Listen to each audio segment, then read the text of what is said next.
পদ্মা নদীর তীরে জেলেদের একটা ছোট্ট গ্রাম ছিল। আর সেই গ্রামে বৃদ্ধ মার স্ত্রী মালাকে নিয়ে বাস করত বিজয় নামের এক জেলে। বিজয় খুব পরোপকারী এবং ভালো মনের মানুষ ছিল। বিশাল পদ্মা নদীতে মাছ ধরাই ছিল তার পেশা। সারাদিন নদীতে মাছ ধরা আর তারপর সেই মাছ বাজারে বিক্রি করেই বিজয় তার সংসার চালাতো। এক কথায় বিজয়ের ছিল দিন আনি দিন খাই অবস্থা।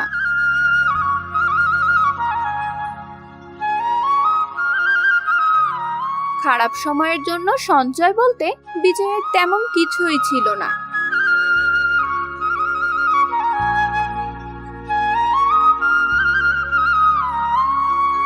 শুনছো, আজকে মাছ ধরতে যেতে হবে না। মায়ের শরীরটা একদম ভালো নেই। কখন কিসের দরকার পড়ে তার তো ঠিক নেই। তুমি বরং আজকে না হয় বাড়িতেই থাকো। বাড়িতে তো থাকতেই চাই, কিন্তু মাছ ধরতে না গেলে খাবার আসবে কিভাবে? বাড়িতে কি কোনো খাবার আছে? না, বাড়িতে তো কোনো খাবার নেই। আমার কাছে তো কোনো টাকাও নেই। তাহলে তুমি মাছ ধরতে যাও আর খুব জলদি ফিরে এসো। আর শোনো, বাড়ি ফেরার পথে মায়ের ঔষধ আর খাবার নিয়ে আসতে ভুলে যেও না। ঠিক আছে, আমি জলদি আসার চেষ্টা করব, সাথে ঔষধ আর খাবার নিয়ে আসব। এরপরে বিজয় তার জাল নিয়ে নদীর দিকে যেতে থাকে। আজ অল্প সময়ে তাকে অনেক মাছ ধরতে হবে, কেননা মায়ের ঔষধ আর খাবার কেনার জন্য আজকে তার বাড়তি টাকার দরকার।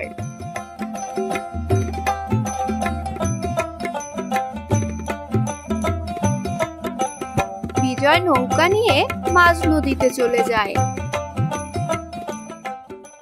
হে সৃষ্টিকর্তা, আমাকে সাহায্য করো। আজকে আমার অনেক টাকা দরকার। আজকে আমার জাল বড় বড় ইলিশে ভরিয়ে দাও। এরপর বিজয় তার জাল নদীতে ফেলে।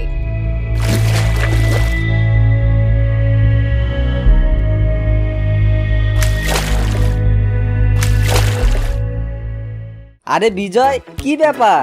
বড় বড় ইলিশ ধরছো বুঝি? ভোলা ভাই, আজকে আমাকে বড় বড় ইলিশ ধরতে হবে, যাতে ভালো দাম পাই। আমার অনেক টাকা দরকার।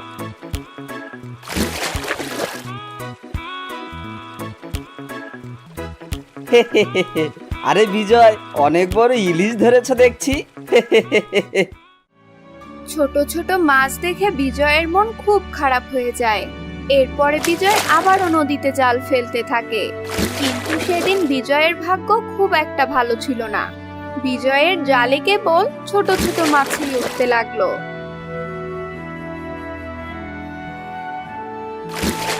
এদিকে প্রায় সন্ধ্যা হয়ে এলো। আকাশের অবস্থাও খুব একটা ভালো ছিল না। ভেবেছিলাম আজকে বড় বড় ইলিশ ধরবো, তারপর সেগুলো ভালো দামে বেচে তাড়াতাড়ি বাড়ি ফিরবো। কিন্তু জালে উঠেছে একটা ছোট মাছ। উপরওয়ালাই জানে এই ছোট মাছ বিক্রি হবে কিনা।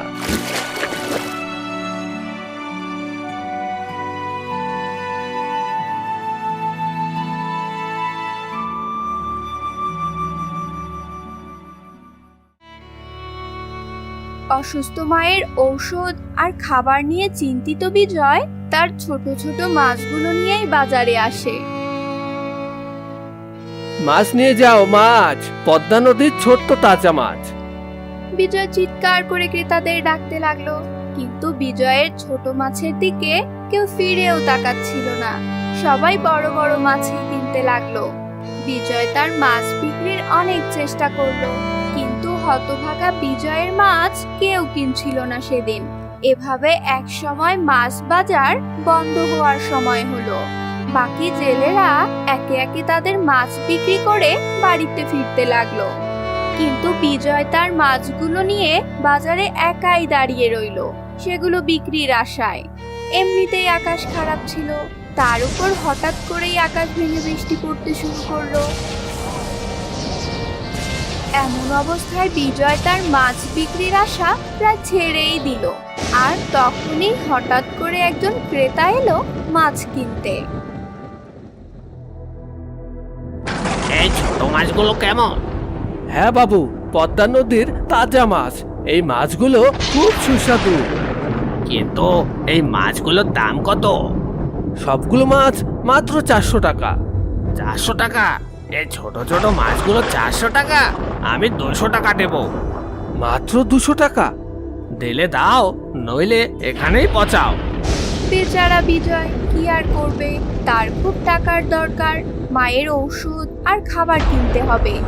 বিজয় ভাবলো এই ক্রেতা যদি ফিরে যায় তাহলে হয়তো এই 200 টাকাও সে আর পাবে না। তাই নিরুপায় হয়ে বিজয় মাত্র 200 টাকায় সবগুলো মাছ বিক্রি করে দিল। আর তারপর সেই টাকা নিয়ে বিজয় তার মায়ের জন্য ঔষধ আর খাবার কিনতে বাজারের দিকে চলল। বাজারের কাছে আসতে না আসতেই হঠাৎ বিজয় এক বৃদ্ধের ডাক শুনতে পায়। মাছ নেবে? মাছ, তাজা তাজা ছোট মাছ। বিজয় মাথা ঘুরিয়ে দেখে ঝড় বৃষ্টির এই রাতে এক বৃদ্ধ জেলে মাছ বিক্রি করছে। বিজয় খুব পরোপকারী এবং ভালো মনের মানুষ ছিল।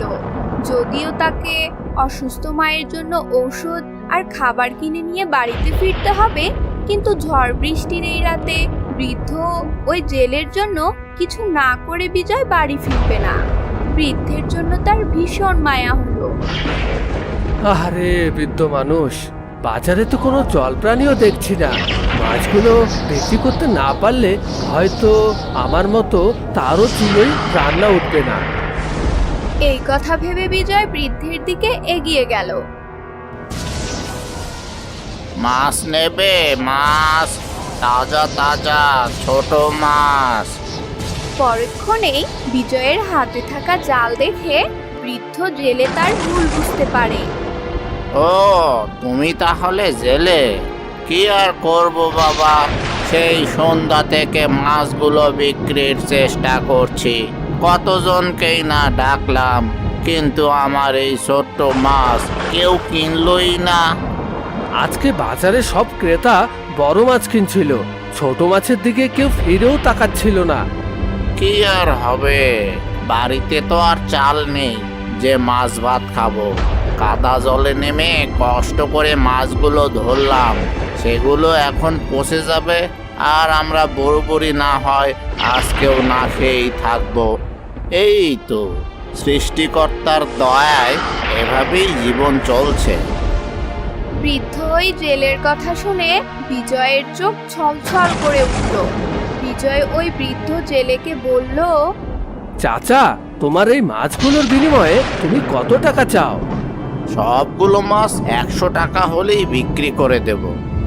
বৃদ্ধ জেলের মাছের দাম শুনে বিজয় ঠিক করলো 100 টাকা দিয়ে এই বৃদ্ধর মাছ কিনবো, আর 100 টাকা দিয়ে মায়ের ঔষধ আর খাবার কিনবো। হয়ে যাবে। এরপর বিজয় তার পকেট থেকে 100 টাকা বের করে বৃদ্ধ ওই জেলেকে বলল, এই নাও 100 টাকা, তোমার এই সবগুলো মাছ আমি নিলাম। তবে তুমি কিন্তু ভেবো না তোমাকে দয়া বা করুণা দেখাচ্ছি। আজকে রাতে আমরা মাছ ভাত খাবো। বিজয়ের কথা শুনে বৃদ্ধ ভীষণ খুশি হলো। চিন্তিত সেই বৃদ্ধের চোখ মুখে হাসি ফুটে উঠল। তুমি বাঁচালে বাবা, এই ঝড় বৃষ্টির দিনে এই 100 টাকায় আমাদের গরু বুড়ির বেশ চলে যাবে। এই নাও মাছ।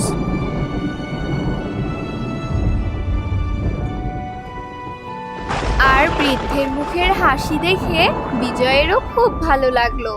এরপর বিজয় তার ওই মাছ নিয়ে ওষুধের দোকানের দিকে যেতে লাগলো। একটু দাঁড়াও বাবা, তোমাকে আমার খুব ভালো লেগেছে।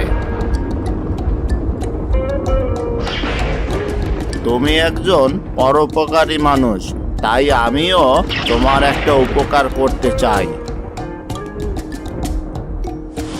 এই নাও। টোপ? টোপ দিয়ে আমি কি করব? এ কোনো সাধারণ টোপ নয়, এ হলো পদ্মমধু টোপ। এই টোপ ফেলতে হয় সাগরের গভীর জলে। একটা কথা মনে রেখো, এই পদ্মমধু তোমার ভাগ্য বদলিয়ে দেবে।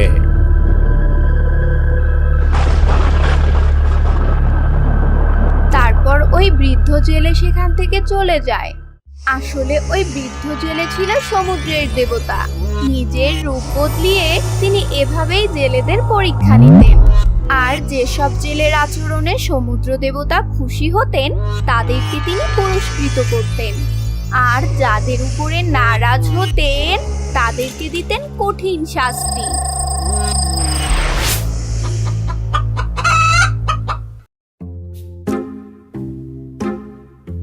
এদিকে বিজয় তার মায়ের জন্য ঔষধ, খাবার আর সেই পদ্মমধুর টোপ নিয়ে বাড়িতে ফেরে। বাড়িতে এসে বিজয় তার বউ মালাকে সে বৃদ্ধের কথা বলে।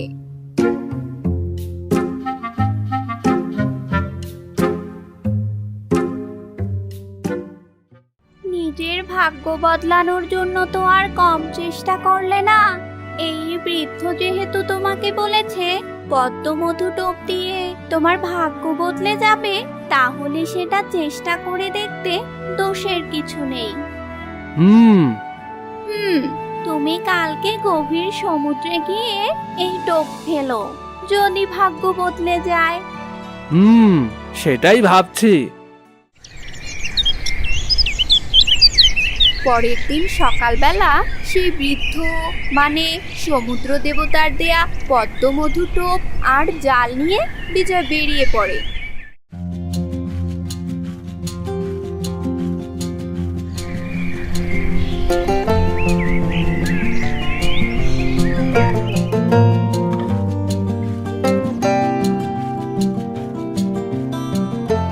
বৃদ্ধের কথা মতো নদী পেরিয়ে বিজয় আজকে এসেছে গভীর সাগরে।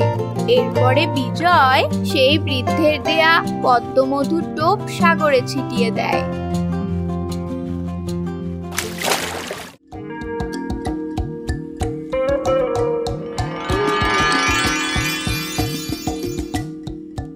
আর তারপর হয়ে যায় এক অলৌকিক ঘটনা। বিজয় যেন নিজের চোখকে নিজেই বিশ্বাস করতে পারছিল না। বিজয় দেখতে পায় পদ্মমধুর টোপের সুগন্ধে নিমেষেই যেন সাগরে তোলপাড় শুরু হয়ে গেছে। সাগরের চারদিক থেকে মাছ ছুটে আসতে লাগলো সেই টোপের কাছে। হে সৃষ্টিকর্তা, তুমি ওই বৃদ্ধের আশীর্বাদ কবুল করো, আমার ভাগ্য বদলিয়ে দাও। এই কথা বলে বিজয় তার জাল সাগরে ফেললো।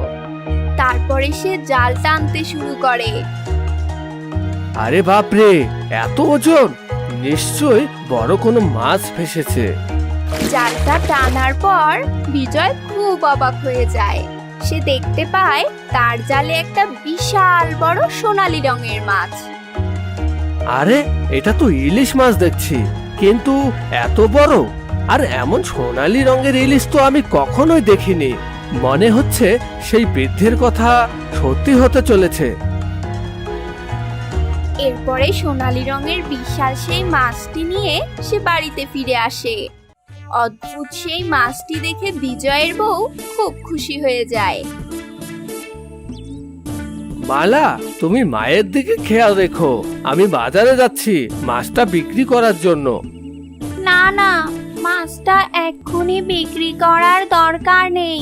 তুমি ভুলে গেছো সেই বৃদ্ধ কি বলেছিল? এই মাছটি তোমার ভাগ্য বদলে দেবে। তাহলে এখন আমি কি করব? এক কাজ করো, মাছটা আজকে আমাদের সাথেই থাক। অপেক্ষা করে দেখি আমাদের ভাগ্য বদলে যায় কিনা। এরপরে মালার কথা মতো বিজয় সোনালী রঙের সেই অদ্ভুত ইলিশ মাছটিকে বাড়ির এক কোণে চৌবাচ্চায় ছেড়ে দেয়। আর তারপরে মালা আর বিজয় সেদিনের মতো ঘুমোতে যায়।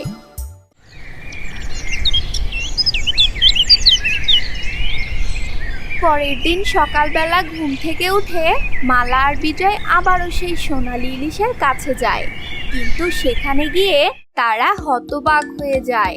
তারা দেখতে পায় চৌবাচ্চার এক কোণে সোনালী রঙের একটা ডিম পড়ে আছে। আরে, এটা কি? দেখে তো মনে হচ্ছে সোনালী রঙের ডিম। এরপরে বিজয় সোনালী রঙের সেই ডিমটি তুলে নেয়। আরে, এ তো দেখছি সোনার ডিম।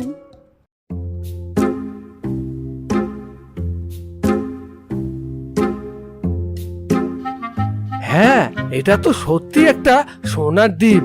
তার মানে এটি হলো জাদুর সোনালী ইলিশ। ওই বৃদ্ধের আশীর্বাদ সত্যি হয়েছে, আমাদের ভাগ্য বদলে গিয়েছে। হ্যাঁ গো হ্যাঁ, সৃষ্টিকর্তা আমাদের দিকে চেয়েছেন, এবার আমাদের সব দুঃখ কষ্ট দূর করে দেবেন। এভাবেই প্রতিদিন জাদুর সেই সোনালী ইলিশ সোনার ডিম দিতে থাকলো। অল্প দিনের মধ্যেই বিজয়ের ভাগ্য বদলে গেল। সোনার ডিম বিক্রি করে অল্প দিনের মধ্যে বিজয় খুব ধনী হয়ে গেল। সে তার সোনার ডিম বিক্রির টাকা দিয়ে গ্রামের অসহায় দুঃখী মানুষদের সেবাও করতে লাগলো, আর সেখানে তার স্ত্রী আর মাকে নিয়ে সুখে শান্তিতে বসবাস করতে লাগলো। তো বন্ধুরা, আমাদের আজকের গল্পটি এখানেই শেষ। গল্পটি তোমাদের কেমন লেগেছে কমেন্ট বক্সে অবশ্যই লিখে জানাবে। আর গল্পটি ভালো লেগে থাকলে ভিডিওটিতে জলদি একটা লাইক দিয়ে দাও। পরবর্তী পর্বে আবারও দেখা হবে বন্ধুরা। সে পর্যন্ত সবাই অনেক ভালো থেকো। Bye bye.